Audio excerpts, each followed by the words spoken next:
tuh udah 40 tahun kali, lebih ya, 40, 50 tahun, 40 tahun. Bahkan kenal dari orang tuanya.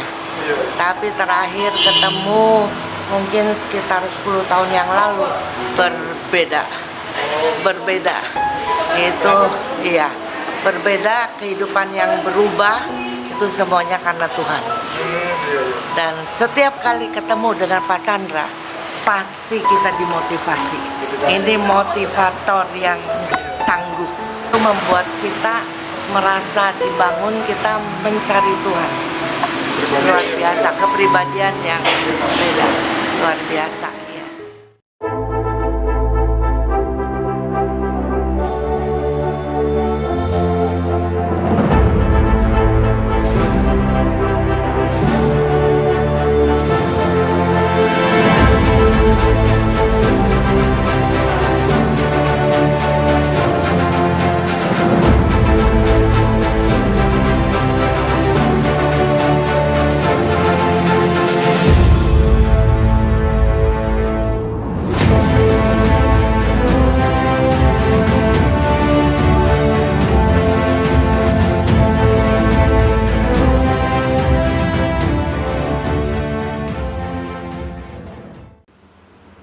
Jumpa kembali teman-teman di MDD Journey Inspiration of Life. Pagi ini tepat saya membuka lembar kitab suci saya gitu, pada Yesaya 48, Yesaya pasal 48 ayat 1 sampai 11. Meskipun waktu ada catatan di notes kitab suci saya, ini adalah awal-awal pada tahun 2000 sampai 2007 saya start mengenal Tuhan itu. Sebelum tahun 2000, Tuhan itu sama sekali tidak dilibatkan dalam kehidupan saya. Jadi saya lebih mengandalkan dari adat istiadat yang dari leluhur saya gitu. Saya hanya hidup seperti itu tanpa mengenal akan Tuhan lebih dalam. Ya Tuhan hanya di bibir saja.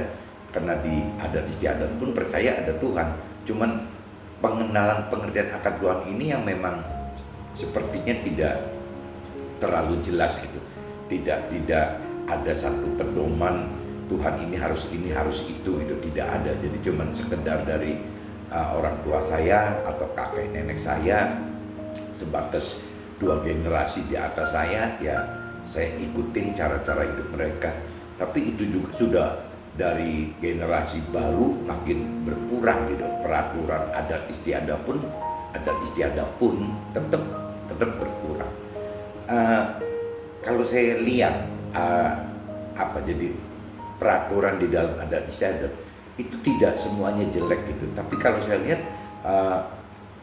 kisaran yang dibahas, yang diperintah peraturkan itu ya sebatas level-level kebaikan gitu. Nah kalau saya lihat sekarang sudah berjalan 20 tahun dari tahun 2000, ya saya sudah mulai ada titik lebih terang bahwa beda antara adat istiadat dengan kebenaran Tuhan itu yaitu kalau di dalam kebenaran Tuhan itu jelas gitu. Jadi A sampai Z-nya kita hidup harus bagaimana itu jelas. Tinggal kita mau nggak mengenal, mengerti lebih dalam gitu, hidup bersama Roh Tuhan. Nah di situ akan banyak sekali pengertian-pengertian tentang kebenaran yang di atas kebaikan gitu. Jadi saya pikir adat istiadat saya yang dulu gitu, ajaran yang dulu saya juga tidak jelek gitu, cukup bagus ya, tentang bicara tentang kebaikan. Tapi mungkin akan lebih sempurna lagi apabila kita mix gitu ya dengan kebenaran firman Tuhan. Nah itu akan lebih bagus lagi. Nanti di situ akan kita sortir kebaikan mana yang tidak benar kita akan pinggirin, tapi kebaikan mana yang benar ya kita akan lanjutin. Dan banyak sekali kekurangan di dalam kebaikan itu, kekurangan kebenaran-kebenaran yang lain gitu, di mana di dalam area kebaikan tidak ditemukan. Nah ini saya coba baca dulu aja. Saya sebenarnya dapat ayat itu dari 4 sampai 10 gitu, bukan dari 1 sampai 11. Cuman ini nanti takutnya kalau cuman kepotong 4-10, takutnya nanti nggak jelas dari satunya seperti apa. Nah ini saya coba bacakan saja gitu. Judulnya gitu, Tuhan menciptakan masa depan yang baru. Nah, waktu tahun 2000 itu kan saya yang dengan cara adat istiadat saya gitu. Jadi sebenarnya firman Yesaya 48 ini tepat sekali dengan saya gitu. Yang waktu itu masih belum hidup bersama dan melakukan hidup dengan cara-cara Tuhan gitu. Nah ini ayat satunya gitu.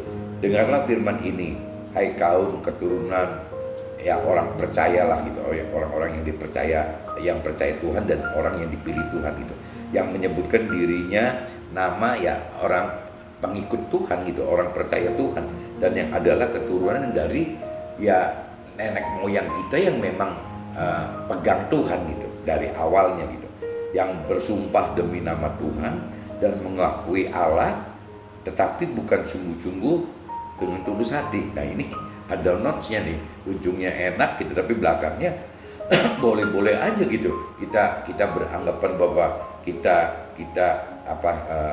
adalah keturunan orang-orang yang percaya Tuhan, keturunan pengikut Tuhan gitu. Tapi Tuhan nyatakan di sini bahwa kita itu bisa bersumpah bawa nama Tuhan, mengakui Tuhan, tetapi bukan dengan sungguh-sungguh dan dengan tulus hati. Nah ini yang kita mesti koreksi diri. Apakah kita bersama Tuhan itu seolah-olah di mulut kita mudah ucapkan kita percaya Tuhan, kita adalah pengikut Tuhan gitu.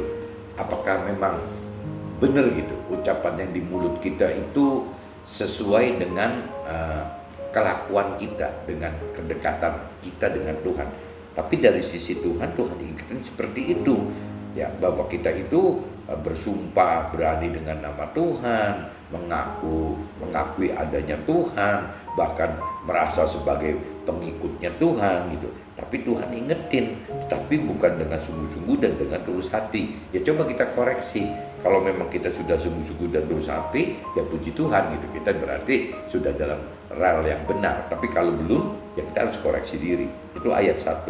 Nah ayat 2-nya, bahkan mereka menyebutkan dirinya menurut kota kudus yang mereka bertobat kepada Allah gitu. Jadi kita nyebut-nyebut tanah suci kita gitu.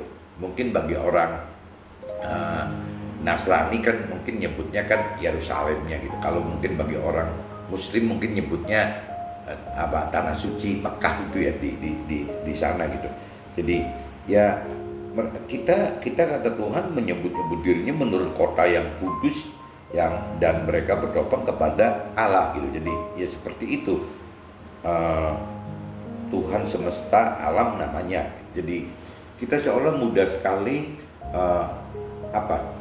apabila kita sudah seolah-olah ada kesan apabila kita sudah ke tanah suci kita gitu, dianggapnya ya kita sudah kenal Tuhan. Nah Tuhan kan ingetin di sini tidak cukup seperti itu gitu, tidak cuma cukup simbolik kita ke sana terus udah gitu. Itu kan cuma salah satu perintah Tuhan saja gitu. Tapi kan yang Tuhan mau kan apakah dalam keseharian hidup kita melakukan apa yang Tuhan perintahkan semua gitu. Tidak hanya sebatas satu perintah itu saja gitu.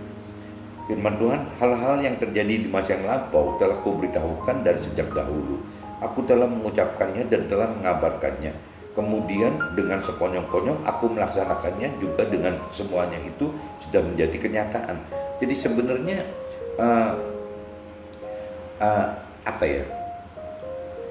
Tuhan kan baru kita ingat apabila kita bermasalah gitu.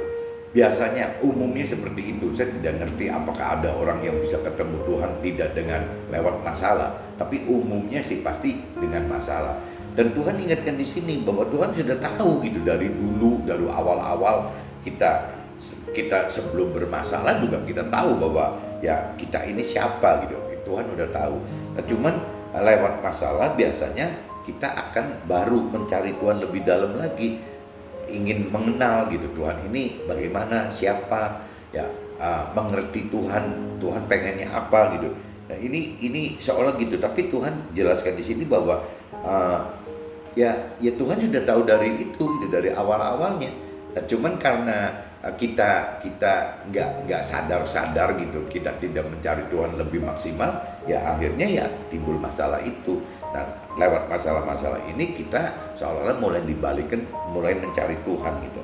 Nah, oleh karena aku tahu bahwa engkau tegar tengkuk, keras kepala dan berkepala batu. Jadi Tuhan tahu jelas gitu bahwa kita ini dasarnya gitu, ya tegar tengkuk, keras kepala dan berkepala batu.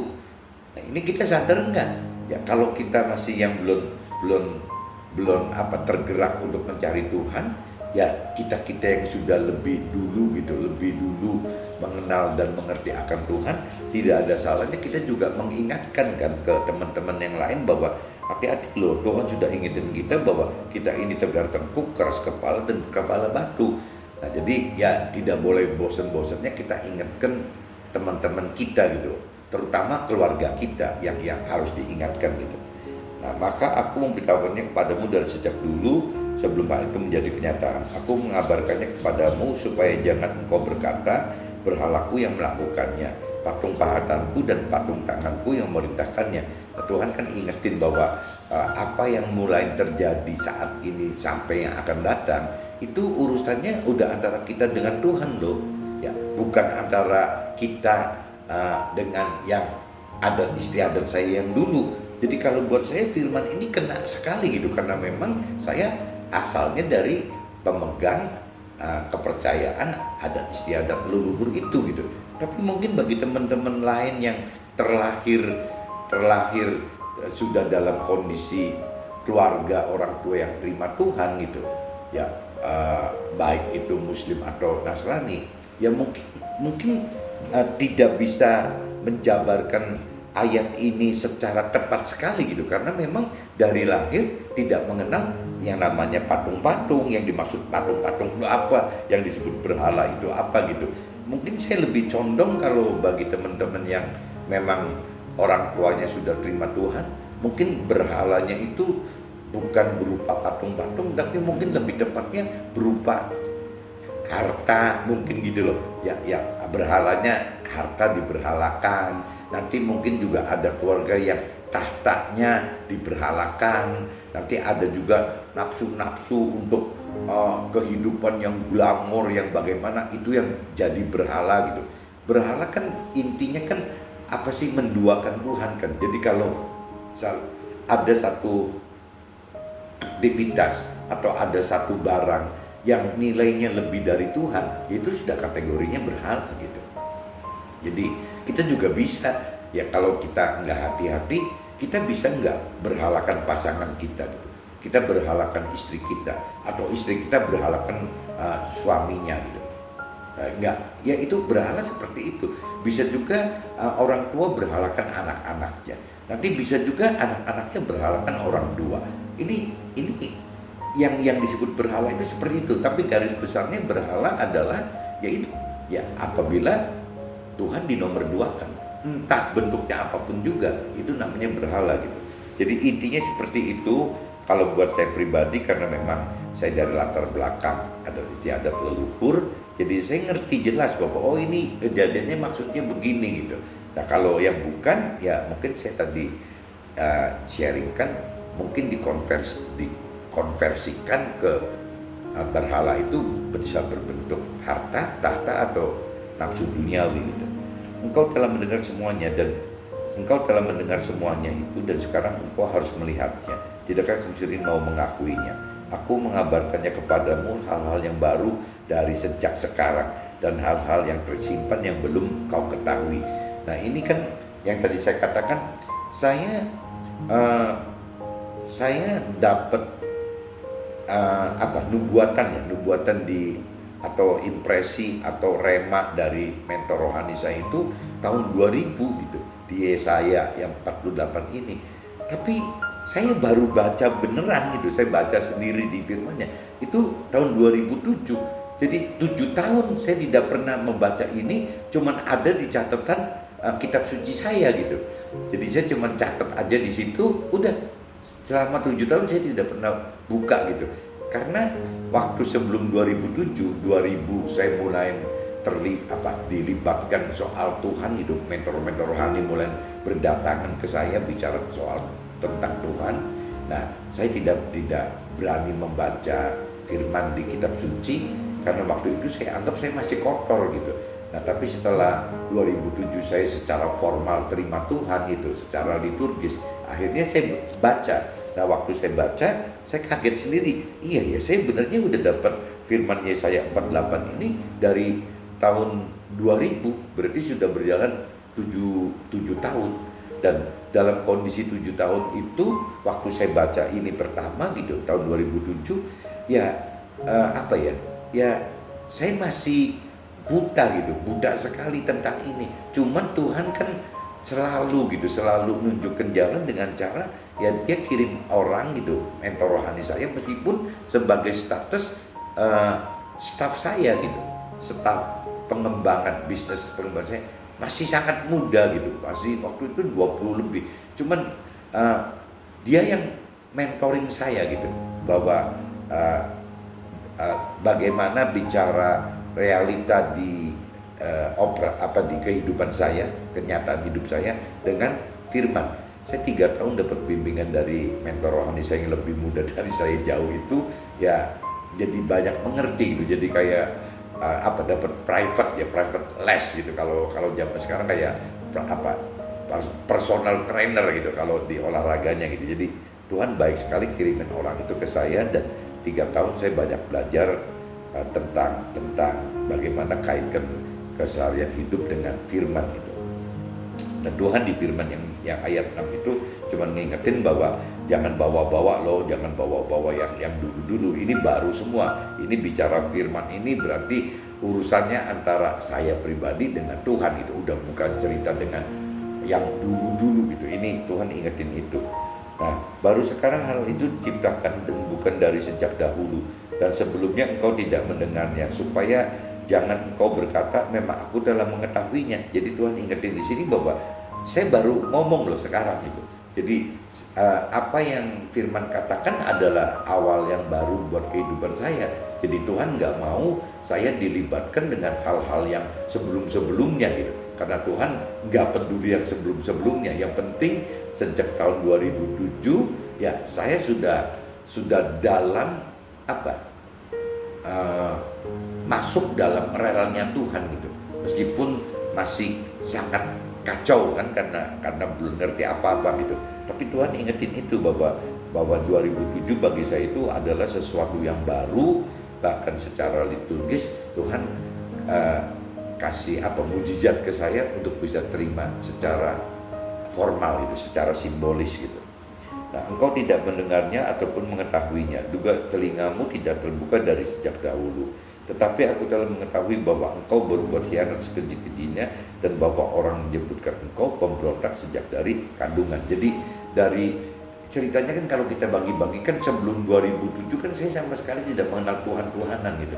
Tapi kalau bicara 2000 ke 2007, saya mengenal Tuhan bukan dari firman.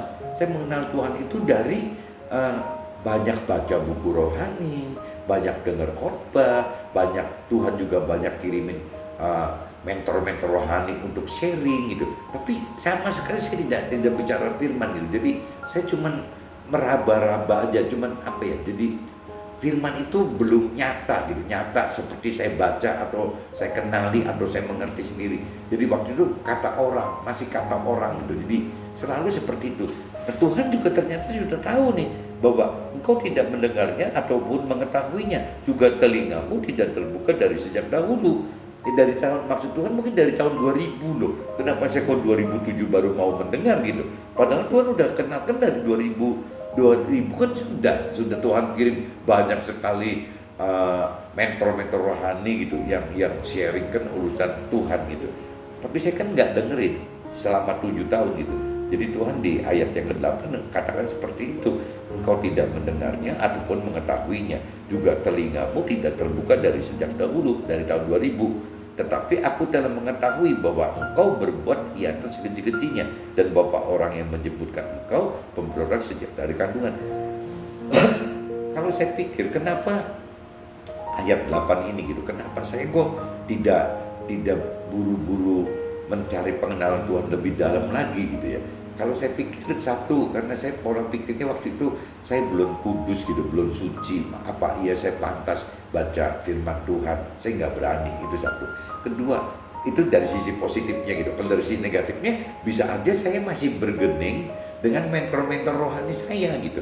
Karena saya kan nggak punya pegangan. Jadi akhirnya mentor rohani saya bicara dari sisi tidak bisa bebas karena dia bicara dari sisi firman, dan sayangnya kan orang dunia gitu curang, akhirnya saya tidak mau disudutkan dari sisi firman. Jadi saya dengan argumentasi pemikiran saya aja, rasio saya saja gitu. Dan di keluarga, di teman-teman, di kerabat, saya kan cukup terkenal orang yang rasional, sangat rasional gitu. Jadi ya sudah, selama 7 tahun mentor rohani pasti kesel kali kalau waktu itu ngelihat saya gitu, karena saya ini bersih tegang, bersih kuku gitu, bahwa ya rasio, yang Tuhan itu rasio gitu. Jadi saya nggak peduli dengan firman. Kalau menurut saya firman itu nggak benar, ya saya beresin. Jadi seperti lebih hebat dari Tuhan gitu.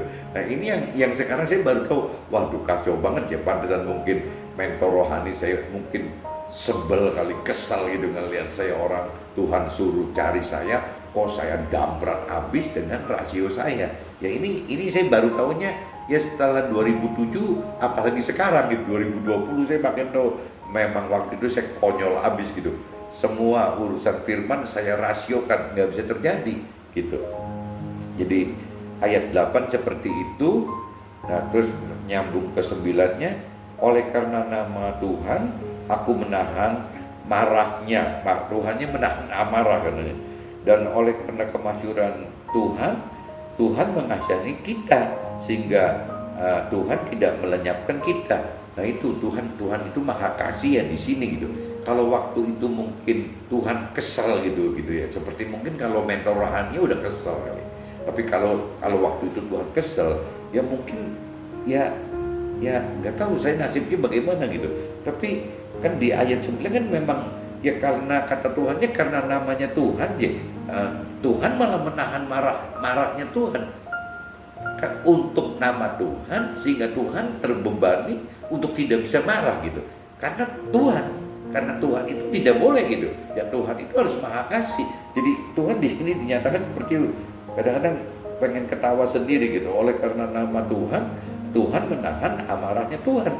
Jadi Tuhan tuh menahan marahnya Tuhan sendiri gitu. Kenapa? Ya karena mungkin maha kasih gitu. Karena dia sebutannya maha kasih, salah sendiri. Tuhan nggak boleh marah kan berarti gitu tuh. Itu satu. Ini cerita guyonnya seperti itu gitu. Dan oleh karena kemasyuran Tuhan, aku mengasihani engkau. Jadi Tuhan itu kan masyur gitu. Pengen jadi nomor satu gitu kan, termasyur gitu. Dan Tuhan kan nggak mau ya ada kesan seolah kalau membuang saya waktu itu disebut nanti sama orang jahat gitu, nanti nggak termasyur lagi, jadi tidak terkenal benar gitu. Ya ini salah satu beban moral Tuhan kan seperti itu kali gitu loh. Ya jadi ada beban moral yang memang bagaimana dia mesti maha kasih ngejagain kita, tetap kasih kita. Dia juga pengen termasyur, berarti dia juga Tuhan gak mau dianggap sama orang salah, oleh manusia salah gitu. Sama iblis juga gak mau dianggap salah. Ya akhirnya Tuhan seperti itu gitu. Jadi Tuhan yang nahan amarahnya Tuhan sendiri, dan menahan, menjaga kemasyuran Tuhan ya karena Tuhan kasihan sama kita gitu. Sehingga Tuhan tidak melenyapkan kita gitu.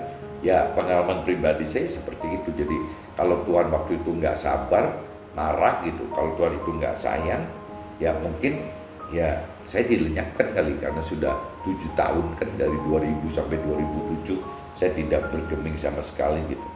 Nah di ayat 10-nya, sesungguhnya aku telah memurnikan engkau. Sesungguhnya Tuhan telah memurnikan kita, namun bukan seperti perak, tetapi aku telah menguji, Tuhan telah menguji kita dalam dapur kesengsaraan.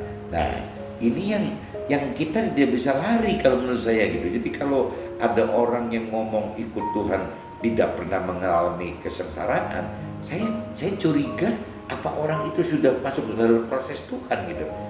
Karena pada umumnya firman-Nya juga mengatakan begitu gitu. Ya bahwa Tuhan telah menguji kita dalam dapur kesengsaraan. Berarti kalau orang yang dari lahir dalam keluarga yang apa kaya sekali gitu, duniawinya kaya sekali, tahtanya tinggi sekali, apa orang tersebut bisa mengenal Tuhan? Apa orang tersebut bisa mengerti tentang Tuhan? Saya sanksi loh, jangan-jangan tidak mengenal dan tidak mengerti gitu. Meskipun bibir dia ya akan nyebut Tuhan terus, karena apa? Karena posisi hartanya memang berlimpah-limpah gitu, karena posisi tahtanya sangat terhormat ya, karena nafsu duniawinya apapun juga terpenuhi, jadi akhirnya bibir nyebutnya Tuhan gitu. Nah kalau menurut saya tidak seperti itu, pengalaman saya juga tidak seperti itu. Ikut Tuhan itu harus menghadapi kesengsaraan. Firman-Nya akan katakan begitu, karena proses Tuhan untuk mengenal mengerti Tuhan lebih dalam lagi itu harus melewati proses kesengsaraan. Jadi kesengsaraan itu timbul karena ada masalah kan awalnya. Waktu ada masalah timbul kesengsaraan, timbul derita. Dari situ akhirnya kita terpaksa dalam tanda petik mencari solusi. Nah kalau memang kita lari ke Tuhan berarti pasti masuk ke dalam firman Tuhan gitu. Mengenal mengerti firman Tuhan. Nah waktu mengenal mengerti firman Tuhan berarti kita butuh melakukan. Waktu kita butuh melakukan, kita tidak mampu apabila tidak libatkan Roh Tuhan di dalam kita. Akhirnya kita libatkan Roh Tuhan gitu. Nah ini kan urutannya seperti itu. Nah waktu kita bicara setelah mengenal firman dan beriman gitu, berani melakukan itu, yang pengalaman saya dalam ayat yang sama, firman itu selalu hidup gitu, selalu berubah terus gitu. Nah tinggal problemnya bagaimana sih firman yang sama kok bisa berubah? Itu ternyata dari tingkat iman kita, dari tingkat iman kita. Apabila tingkat iman kita dari proses ke proses itu mengalami berkembang, pada ayat yang sama itu akan berbeda arti firmannya gitu. Nah tinggal berani nggak kita lakukan lagi, berani nggak kita lakukan lagi, terus gitu. Jadi meskipun cuma satu gepok kitab suci, sampai kita meninggal juga nggak pernah habis gitu, karena pengertian ayatnya sih boleh tidak berubah gitu, jumlah ayatnya tetap sama gitu, nggak berubah, tapi pengertian firman di dalam ayat-ayat itu yang berubah. Nah ini yang kembali ke level iman kita kayaknya sampai meninggal juga nggak mungkin loh bisa mampu melakukan apa yang seperti pengertian iman melalui firman yang ada di kitab ini gitu. Kayaknya sampai kita meninggal juga nggak mampu kita selesaikan itu gitu. Jadi ya kita berjuang maksimal aja gitu, bagaimana caranya setiap dapat pengertian firman yang baru, ya kita berani nggak melakukan. Setiap mendapat hal yang baru lagi, berani nggak kita melakukan. Ya firman itu seperti itu. Dan menurut saya sibuk sekali loh, yang kalau benar-benar kita hidup dalam total gitu, total bersama Tuhan itu sibuk. Jangan dibilang kalau ikut Tuhan itu jadi nganggur atau santai gitu, enak-enak aja. Pengalaman saya baru jalan 20 tahun aja begini kok, ya kayaknya ribet banget gitu. Kayaknya perasaan saya dari kerja gitu umur 20 tahun sampai umur 40, berarti kerja dengan pola-pola dunia gitu biasa saja, dibanding saya sekarang 40 ke 60 kayaknya sibuk sekarang loh. Padahal kalau secara bisnis, secara usaha, apa sih yang saya kerjain gitu, gak ada yang saya kerjakan. Tapi dari waktunya gitu, dari mulai stresnya, dari mulai capeknya, dari segala macam gitu, semua itu lebih capek hidup dengan cara rohani dibanding hidup dengan cara duniawi. Ini yang saya rasakan. Saya tidak hitung dari 0 ke 20 ya, saya anggap itu kan masih remaja, saya nggak anggap start kan. Startnya 20 sampai 40, berarti kan 20 tahun.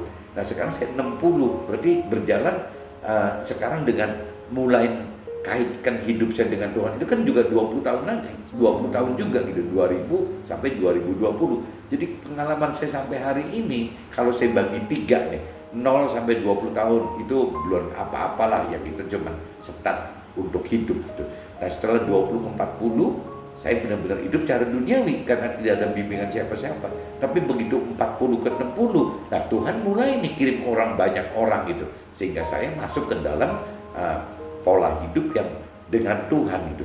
Dan saya rasakan kalau hari ini beda 20, 20, 20 gitu kan.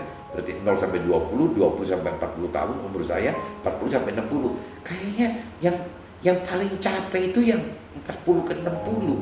Hidup dengan cara rohani itu jauh lebih capek daripada pola-pola duniawi gitu. Susahnya itu juga lebih susah rohani daripada duniawi itu.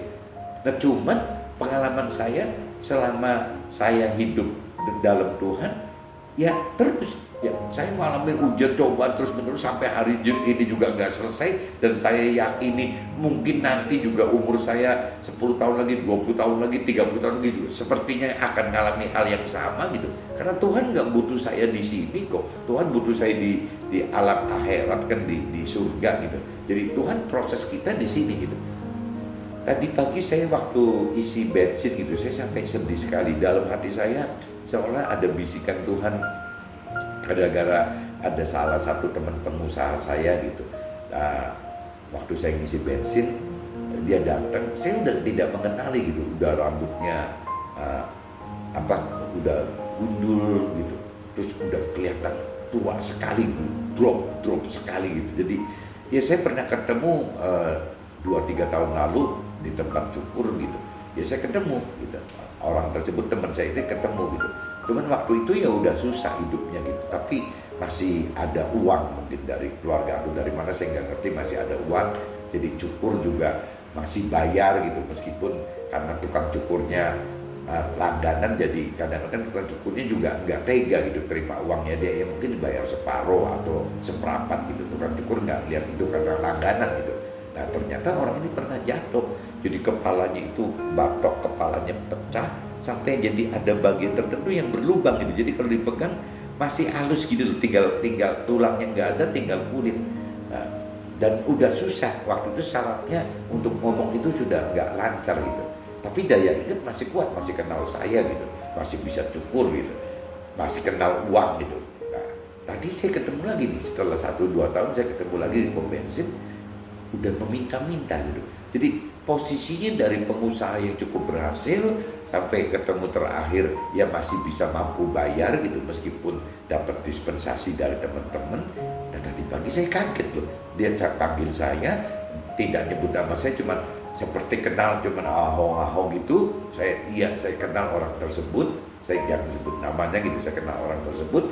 Nah akhirnya dia samperin saya, ujung-ujungnya ya maksudnya dia mau cukur gitu, karena tukang cukurnya deket banget sama pom bensinnya gitu. Dan terus udah oke, saya bilang oke, karena pernah ketemu di situ gitu. Terus dia juga bilang saya mau jamblang, kasih jamblang, tapi karena ngomongnya udah kaku jadi bang gitu. Apa saya bilang bang, oh maksudnya nunjuk, oh mau makan nasi jamblang. Jadi saya kasih jajan. Nah waktu saya kasih, Tuhan bisikin dalam hati saya, orang yang tidak hidup di dalam Tuhan ya ujungnya bisa meminta-minta. Tapi ada firman yang katakan, bagaimanapun orang susahnya gitu, apabila orang hidup bersama Tuhan, tidak pernah ada kita atau anak-anaknya atau keturunannya, cucunya gitu meminta-minta. Ini saya ngomong begini sampai pengen nangis gitu ya. Jadi firman Tuhan itu nyata gitu, bahwa benar-benar terjadi seperti itu. Saya lihat secara realita ya seperti itu gitu. Padahal saya mungkin mengalami proses ujian cobaan dibanding teman saya yang itu. Mungkin teman saya kalah gitu, kalah serem gitu.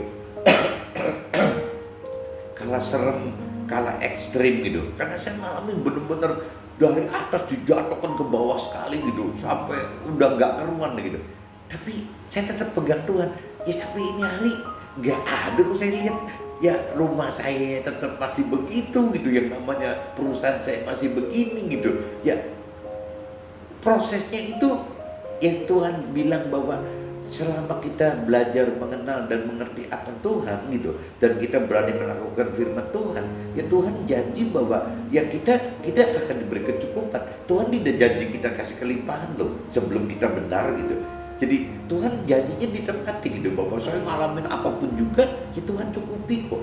Tapi teman saya tadi kenapa tidak dicukupi gitu? Kenapa kok jadi pindah-pindah ke saya? Saya seumur-umur tidak pernah pindah-pindah ke orang lain gitu.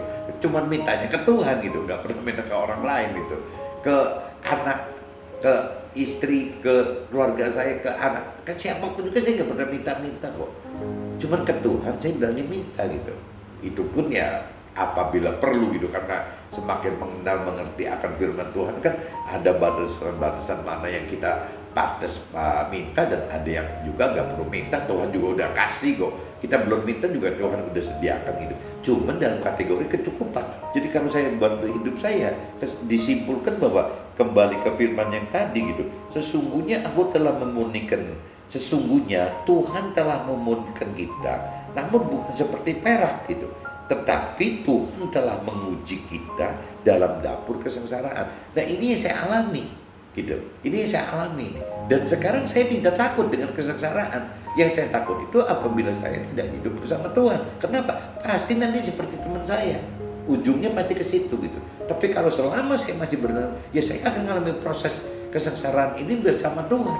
Yang Tuhan yang menjamin kecukupan akan hidup saya. Nah itu yang saya dapat disebut kesengsaraan itu. Jadi bagi yang sedang sengsara ini cepat sekali loh, cepat-cepat teman-teman cari Tuhan gitu, karena memang firman-Nya katakan seperti itu. Nah bentuk kesengsaraan itu kan banyak macam-macam gitu. Ada yang bisa kaitannya sengsara karena unsur-unsur tubuh, ya bisa juga sengsara karena unsur-unsur jiwanya gitu, tertekan atau apa. Bisa juga kesengsaraan karena rohaninya mungkin gitu ya segala macam. Aku akan melakukannya oleh karena aku sendiri, sebab masakan namaku akan dinajiskan. Aku tidak akan memberikan kemuliaanku kepada yang lain. Nah ini kalau saya ganti, akunya ganti Tuhan gitu. Tuhan akan melakukannya oleh karena Tuhan. Ya oleh karena Tuhan sendiri, Tuhan bilang begitu. Jadi bukan disuruh siapa-siapa gitu. Kenapa Tuhan mau milih kita, kenapa Tuhan mau memproses kita gitu. Dan ujungnya kan Tuhan pengen genapi janji Tuhan gitu, bahwa kalau di prinsip Tuhan kan intinya gitu, ya cari Tuhan dan kebenarannya lebih dulu dong. Nah setelah kita mengenal kebenaran dan Tuhan, kita kan sudah mengerti kebenaran dan mengerti tentang Tuhan gitu. Tuhan kan janjinya kan pasti genapi untuk kelimpahan di dunia, keduniawiannya gitu. Jadi jangan anggap kalau sengsara itu nanti ujungnya pasti miskin minta-minta, bukan begitu gitu. Tuhan pengen kan seolah-olah nanti ujungnya ya pasti ditambahkan gitu, soal kelimpahan yang Tuhan tadi bilang. Tapi waktu proses mencari pengenalan, pengertian akan kebenaran, akan Tuhan, ya itu harus lewat dapur kesengsaraan, di mana dapur kesengsaraan itu bisa terjadi apabila kita hidup hanya berkecukupan. Tidak mungkin kita akan ngalamin kesengsaraan apabila kita berlimpah-limpah gitu. Tidak mungkin. Jadi ini udah jelas gitu. Jadi kita bagi yang bisa tangkap maksud saya, teman-teman yang sedang mengalami sengsara, ini adalah saatnya teman-teman secepatnya cari jalan Tuhan gitu. Cari pribadi Tuhan gitu. Karena jalan Tuhan seperti itu. Ya lewat kejadian hidup duniawi seperti biasa. Kalau Tuhan pilih akan kita masuk ke dalam permasalahan yang menimbulkan kesengsaraan, di mana kesengsaraan itu bisa timbul karena memang hanya diberi kecukupan, bukan kelimpahan, jadi kecukupan. Nah nanti setelah ini dilewati semua, Tuhan kasih kelimpahan. Janji Tuhan seperti itu loh. Nah Tuhan tadi katakan terakhir di ayat 11-nya, Tuhan akan melakukannya oleh karena Tuhan, bukan oleh siapa-siapa. Tuhan melakukannya karena Tuhan sendiri. Itu ya oleh karena Tuhan sendiri katanya, sebab masakan nama Tuhan akan dinajiskan. Jadi buat Tuhan itu apabila kita lepas dari Tuhan, apabila kita tidak tuai janji-janji Tuhan, Tuhan itu takutnya dinajiskan, takutnya jadi tidak dihargai orang-orang lain. Mungkin juga jangan-jangan mungkin Tuhan juga takut dinajiskan sama setan kali, sama iblis gitu. Ya mungkin bisa seperti itu. Jadi Tuhan berjuang untuk kita loh, bagaimana untuk bisa dapat diselamatkan, dan ujungnya nanti kita tidak diberi kesuksesan duniawi gitu. Aku tidak akan memberikan kemuliaanku kepada yang lain, Tuhan bilang begitu. Tuhan tidak akan memberikan kemuliaan Tuhan kepada yang lain. Berarti ke teman-teman dong, ke saya, ke teman-teman gitu. Jadi ayo dong kita buruan mencari Tuhan, khususnya bagi teman-teman yang sedang mengalami sengsara. Ini adalah momen yang paling tepat kita mencari Tuhan, kita belajar mengenal mengerti tentang Tuhan. Ini Di kitab Yesaya pasal 48 ayat 1 sampai 11 isi seperti ini. Bahasanya saya coba jadikan bahasa sehari-hari gitu, cara menjelaskannya mudah-mudahan bisa lebih mudah ditangkap. Nanti kalau di level-level tertentu mungkin sharing saya seperti ini sudah tidak laku gitu, karena memang ini saya bicara level PAUD, kelas PAUD gitu, mungkin playgroup ya seperti itu gitu. Saya masih bicara di level itu. Saya cuman bagaimana ngajak teman-teman untuk bisa masuk lebih ke dalam.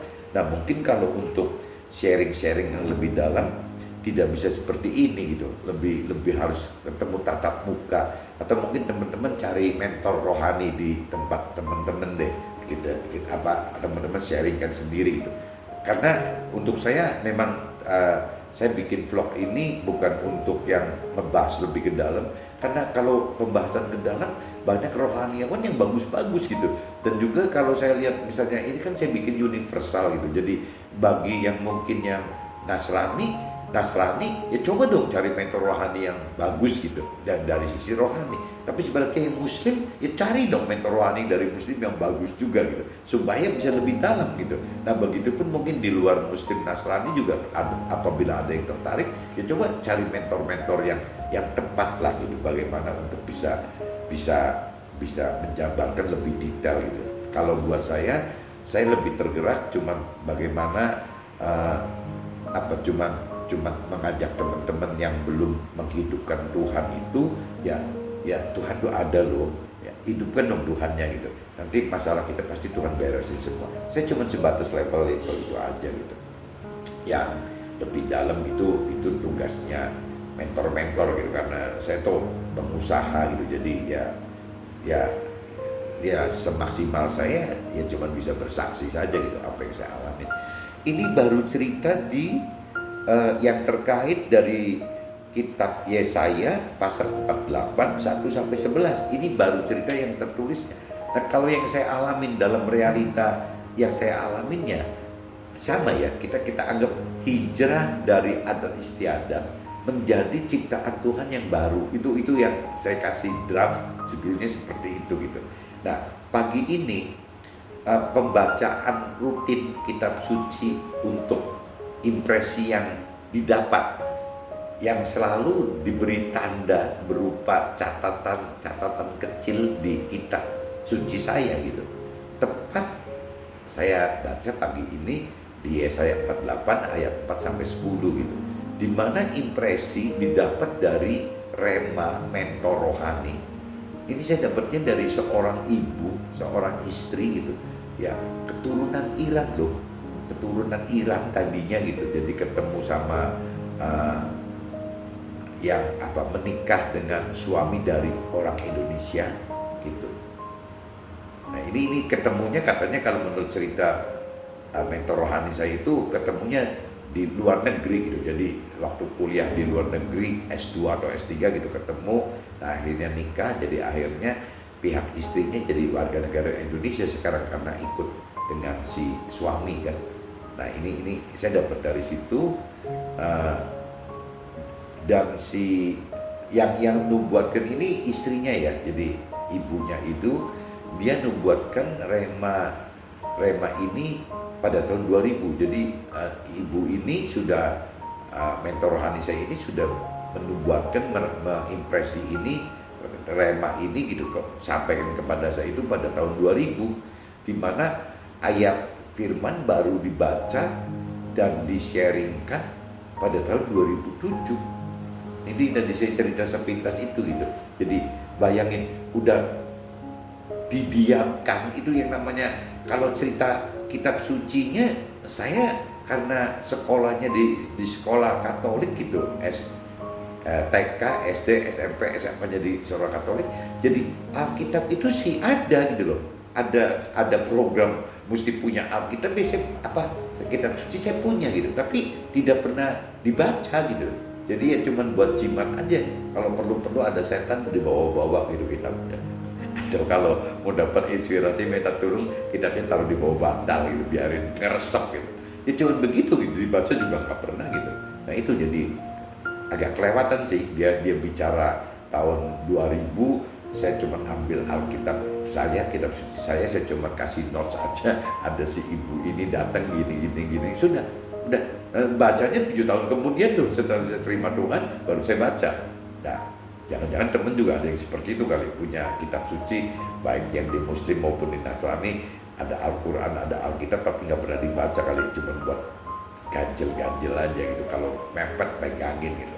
Itu kayaknya salah gitu ya. Ini jangan diulang pengalaman yang salah kan. Kalau punya kitab suci ya dibacalah gitu, itu kan firman Tuhan, perintah, peraturan Tuhan gitu. Terus Tuhan tahu nubuatkan ini akan dibaca tertunda 7 tahun. Jadi kalau dari sisi Tuhan, kalau saya cross check dengan firman yang tadi, sebenarnya Tuhan udah tahu kok. Ya di ayat 1 sampai 5 Tuhan udah tahu bahwa nubuatan ini akan dibaca tertunda 7 tahun gitu. Ada di dalam penjelasan ayat 1 sampai 5. So teman-teman kalau penasaran nanti baca, kalau enggak saya khawatirnya sharingnya makin panjang lagi gitu kalau saya baca ulang. Jadi saya cuma ada pengertian bahwa iya ya, Tuhan udah tahu kok saya bakal baca 7 tahun lagi gitu, dari tahun 2000 sampai 2007 ditunda. Tuhan tahu. Buktinya ada di ayat 1 sampai 5. Tuhan udah katakan seperti itu, periode dari 2000 sampai 2007 loh.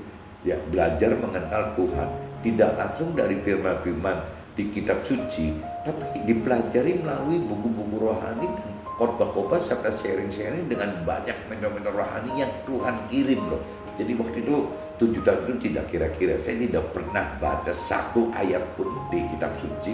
Tapi bicara kalau buku rohani itu beribu-ribu buku saya udah baca. Yang namanya waktu itu MP3 ya, yang namanya kaset khotbah itu dari Cirebon ke Jakarta, Jakarta Cirebon bolak-balik gitu. Itu tidak pernah putus di sepanjang mobil. Sehari mungkin saya bisa dengar 5-7 set khotbah gitu. Itu dari yang jadi rohaniawan yang radikal, yang halus, yang teoritis gitu, yang ini, yang itu. Ya saya dengerin semua gitu, banyak sekali. Dan Tuhan baik gitu, ngirimin sekali, banyak sekali mentor-mentor rohani gitu. Mentor rohani dikirimin ke saya.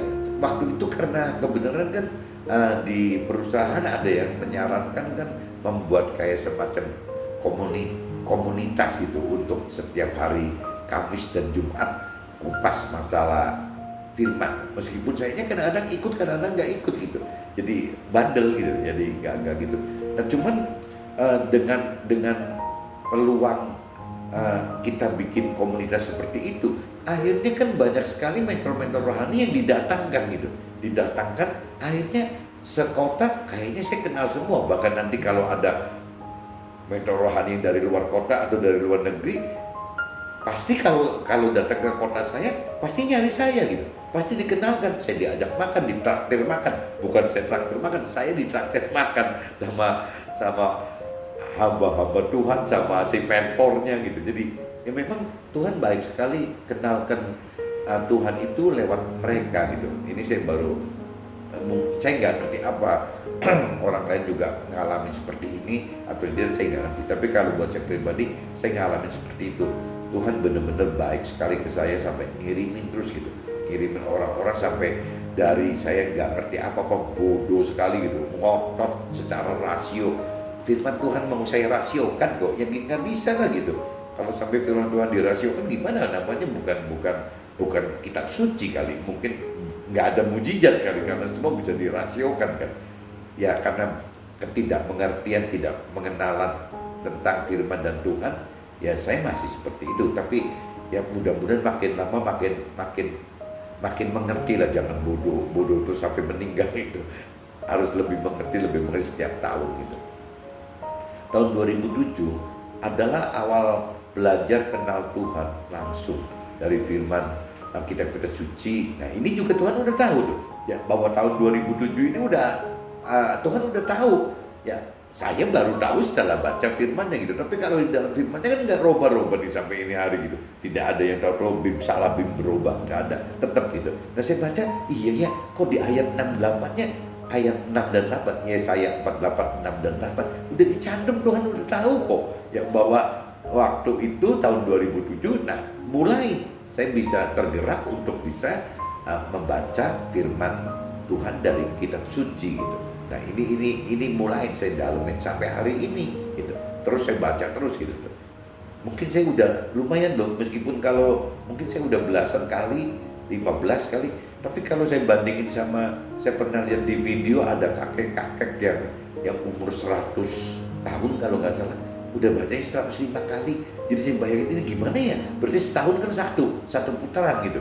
Nah ini si kakek ini kok nggak bosen-bosen sih, umurnya 105 udah bacanya 105. Dan nggak mungkin kan misalnya umur 5 tahun baru baca, kayaknya nggak mungkin deh. Berarti ada setahun pasti lebih dari 1 kali putaran mungkin. Nah kalau lihat begitu, saya sampai nanti meninggal nggak mungkin saya bisa baca sebanyak si kakek ini. Ya kalau saya misalnya umur 60 meninggal 70, berarti kan tinggal 10 tahun lagi. Kalau 1 tahun 1 putaran, berarti kan saya cuma bisa nambah 10. Kalaupun sekarang saya baca 15 kali, berarti saya cuma bisa baca 25 kali. Nah kakek itu kan udah 105 kali gitu. Kan payah sekali gitu. Ini ngomong-ngomong teman-teman, ada nggak sih yang lebih gila dari saya gitu, yang sama sekali belum baca atau mungkin baca baru sekecil sedikit banget gitu. Kalau saya bisa maklumin diri loh, bisa excuse gitu. Saya kan baru bacanya 2007, setelah umur saya 47 saya baru baca gitu. Tapi teman-teman yang dari kecil, dari brojol lahir sudah ikut Tuhan, baik yang Muslim atau yang Nasrani, udah baca belum kitab suci gitu? Kalau belum, uber dong. Nanti kalau nggak keburu mati gimana? Apa nggak kelewatan gitu? Ya coba di Uber. Saya juga terus belajar terus gitu, bagaimana gitu. Nah ini jadi saya tegesin lagi bahwa tahun 2007 itu setelah 7 tahun, di dalam ayat 6 dan 8 itu Tuhan udah tahu bahwa saya 7 tahun berikutnya pasti baca. Memang Tuhan tahu dan memang benar. Terbukti di ayat 6 dan 8 itu seperti itu. Saya setelah 7 tahun mulai belajar firman langsung dari kitab suci gitu. Setelah belajar kenal Tuhan melalui pembacaan dan merenungi serta minta pengertian Tuhan pada saat teduh, berarti waktu subuh nih, dari tahun 2007 sampai 2011, 4 tahun nih, berjalan 4 tahun nih. Jadi saya baca dari 2007 sampai 2011, waktu itu sudah 4 tahun, dan Tuhan beri peluang mengulang 6 putaran. Waktu itu saya baru baca 6 putaran. Jadi sampai 2011 itu saya cuma baca 6 putaran. Nah, membaca dari kitab awal ya, kalau di Nasrani di Alkitab itu kan kitab yang pertamanya kan kitab Kejadian, dan kalau terus sampai diputar sampai habis ya kitab Wahyu gitu. Nah itu saya baca 6 kali putaran. Tuhan kasih peluang saya lumayan sih, nggak bosan-bosan baca itu gitu. Ya syukur-syukur jangan pernah bosan dah, terusin aja gitu. Ini baru 15 sama si kakek tadi ketinggalan jauh banget kan. Ya kita mesti uber. Nah dari kitab Kejadian sampai kitab Wahyu mulai ada koneksi, dan setelah baca 6 kali putaran itu saya mulai ada koneksi gitu, pengenalan serta pengertian firman dengan dengan pengertian kitanya. Jadi apa yang firman katakan gitu, apa yang saya kenali firman dan firman pengenalan firman, pengertian firman di kitab suci gitu dengan saya gitu, dengan saya pribadi sebagai manusia mulai ada connect gitu. Jadi bagaimana mengenal, oh maksudnya firman tuh begini loh, maksudnya firman tuh begitu loh gitu. Mulai ada begitu. Nah, juga mulai melakukan, artinya mulai belajar melakukan firman gitu. Bagaimana caranya dari step-step. Nah itu waktu melakukan itu sengsaranya main ampun loh. Teman-teman coba deh. Pasti nanti kejadian deh di kitab Yesaya 48 yang tadi disebut ayat 10. Ini jangan lupa teman-teman. Jadi kalau teman-teman ngalami, kalau berjalan bersama Tuhan terus menghadapi Yesaya 48 ayat 10, jangan aneh karena memang Tuhan sudah buat seperti itu. Kenapa? Ya karena Tuhan butuh meningkatkan proses iman kita sehingga kita makin dekat dengan Tuhan gitu. Tuhan pengen itu kok, nggak ada yang lain gitu. Jadi kalau yang belum sengsara juga hati-hati. Kenapa kok belum sengsara? Kalau di firman pun dikatakan suruh sengsara katanya. Ya ini seperti itu gitu. Dan pengertian firman akan selalu hidup, adaptasi maksudnya dengan tingkat iman kita. Jadi yang tadi saya udah jelasin bahwa pengertian firman itu akan selalu hidup gitu, karena firman kita itu hidup, nggak pernah firman mati tetap begitu seperti bahasa hukum gitu, hukumnya manusia. Firman itu kan hukumnya Tuhan, jadi beda. Tulisannya sama aja ribetnya gitu. Hukum manusia ya ribet tulisannya, hukum Tuhan juga ribet. Tapi kan hukum Tuhan itu beda. Hukum manusia itu mati, hukum Tuhan itu hidup. Jadi tidak pernah akan habis-habis. Ya, meskipun cuma segepok kitab suci begini sampai kita meninggal, sampai si kakek tadi yang baca 105 kali juga nggak habis-habis kali pengertiannya gitu. Karena hidup gitu. Nah, bisa hidup ini karena tingkat iman akan selalu terjadi gitu. Jadi kalau tingkat iman selalu terjadi, ya maka ya kita berani. Begitu kita mengerti ayat yang satu gitu, ya kita mengertinya begini dengan level iman ini, ya kita lakukan. Tapi begitu nanti kita bicara pengertian ayat yang sama berbeda gitu, nah pertanyaannya kita berani nggak melakukan lagi firmannya gitu. Kalau berani ya berarti naik lagi gitu. Nah nanti ayat yang sama dengan pengertian ketiga sama aja. Berani nggak kita punya iman melakukannya? Berani, ya kita naik lagi. Dan terus tidak pernah akan habis-habisnya gitu. Ya terus-terusan apabila kita dalam Tuhan, ya kita akan terus-terusan. Apalagi kalau kita udah mengerti bahwa kita udah nggak perlu duniawi lagi, kita butuh ke rohani gitu, ke urusan akhirat gitu. Ya terus berarti kita banyak waktu kita yang mungkin bagi pribadi kita tidak pernah merasakan kelimpahan gitu. Jadi yang di pribadi kita selalu akan merasa kecukupan. Meskipun mungkin orang-orang dunia, orang-orang lain akan melihat kita kelimpahan gitu. Nah ini saktinya Tuhan di sini gitu. Bagaimana secara pribadi kita diproses sengsara hanya dapat kecukupan. Tapi orang-orang dunia yang lain, orang yang di pinggir kita, melihat kita itu bukan sengsara gitu. Ya, melihat kita itu kok orang ini penuh damai gitu, tenang aja, sejahtera. Ya nggak pernah kurang sih.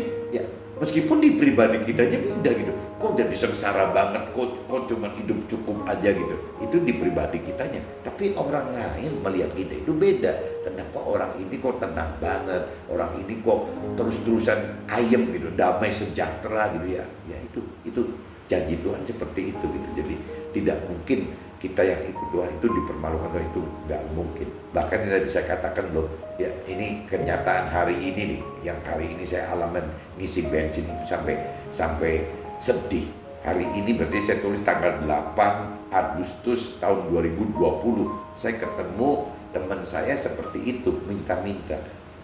Aduh, sampai ngelus dada. Kalau orang Cirebon bilang ngelus dada, ini kok bisa benar-benar firman Tuhan benar gitu ya. Orang yang tidak melakukan hidup dengan di dalam firman Tuhan, tidak hidup bersama Tuhan, ya akan seperti itu. Tapi kalau orang yang hidup bersama Tuhan gitu dan melakukan apa yang Tuhan perintah peraturkan, ya Tuhan jamin tidak ada katanya kitanya meminta-minta. Tidak ada yang namanya anak-anak kita meminta-minta, dan tidak ada yang namanya cucu kita minta-minta, dan seterusnya gitu. Selama kita hidup dalam Tuhan, tidak mungkin ada orang yang bisa sampai kondisi seperti itu. Tapi kalau cerita orang duniawi gitu, karena saya tahu hidup teman saya yang tadi gitu, saya tahu waktu mudanya, waktu dia pengusaha juga sempat sukses gitu. Ya dia tidak mencari Tuhan gitu. Ya sampai umur segini masih begini gitu. Ya sampai terbukti ya meminta-minta, itu kan sudah berarti kan firman Tuhan nggak ada yang bohong loh. Bahwa meskipun dalam kondisi firmannya terbalik gitu ya, bahwa orang yang hidup bersama Tuhan, orang yang hidup dengan melakukan firman Tuhan, ya tidak pernah ada turunannya yang meminta-minta gitu. Tapi kalau saya lihat tadi kan ya kenyataannya ada orang yang meminta-minta. Ya berarti kan kebalik kan, berarti kan memang waktu hidupnya dia tidak bersama Tuhan, tidak melakukan firman Tuhan gitu. Nah, mudah-mudahan di sisa hidupnya teman saya yang tadi itu bisa berubah gitu. Bisa berubah, karena buat Tuhan kan tidak ada yang mustahil, tidak ada yang terlambat gitu. Jadi kalaupun misalnya teman saya bisa berubah, ya Tuhan juga welcome kok, bisa terima dia gitu selama. Tapi masalahnya bagaimana gitu dalam kondisi sudah bicara juga sudah susah gitu. Kadang-kadang kita nggak nangkep, mungkin juga sebaliknya. Apakah waktu kita bicara juga dia bisa tangkap gitu tuh? Ya, apakah gimana, saya nggak ngerti bagaimana caranya kita bisa bantu dia untuk bisa lebih mengenal Tuhan. Nggak bisa, sulit sekali. Jadi teman-teman jangan main-main gitu. Kalau Tuhan masih kasih teman-teman sehat walafiat gitu, ya masih sehat lahir dan batin, ya pikiran masih bagus gitu, semua masih bisa semua, ya apa nggak saatnya sekarang buru-buru nyari Tuhan itu. Jangan sampai nanti sudah ngalami seperti teman saya yang tadi, susah. Saya mau bantu juga susah gitu. Gimana cara bantunya? Ya dia ngomong susah. Saya ngomong belum tentu dia juga nangkep gitu loh. Udah sulit sekali dan nggak ngerti. Mungkin cuma hanya Tuhan gitu. Hanya Tuhan yang bisa bikin orang ini tahu-tahu berubah. Ya buat Tuhan ya tidak ada yang mustahil. Pagi ini cukup panjang ceritanya gitu, jadi mudah-mudahan kalau sampai teman yang dengar jangan bosen gitu, dan mudah-mudahan ada gunanya, ada artinya gitu tuh. Ya saya cuma ingetin kalau bisa kita masih sehat ya secepatnya cari Tuhan deh, jangan tunda-tunda lagi. Nggak ada untungnya nunda-nunda gitu. Banyak ruginya iya gitu. Kalau untung kalau ruginya pasti banyak gitu. Tapi kalau mengenal Tuhan itu ya banyak untungnya, tidak ada ruginya. Oke, mungkin teman-teman cukup gitu dulu teman-teman. Ini udah panjang sekali sharingnya gitu. Mudah-mudahan ini bisa manfaat atau bisa ditangkap dan manfaat untuk teman-teman. Coba sharingkan ke yang lain juga. Oke, see you, bye bye.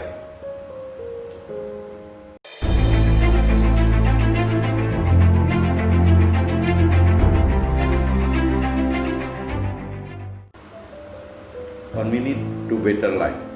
Tuhan yang menjadikan nasib mujur dan juga menciptakan nasib malang di dalam kehidupan kita. Oke?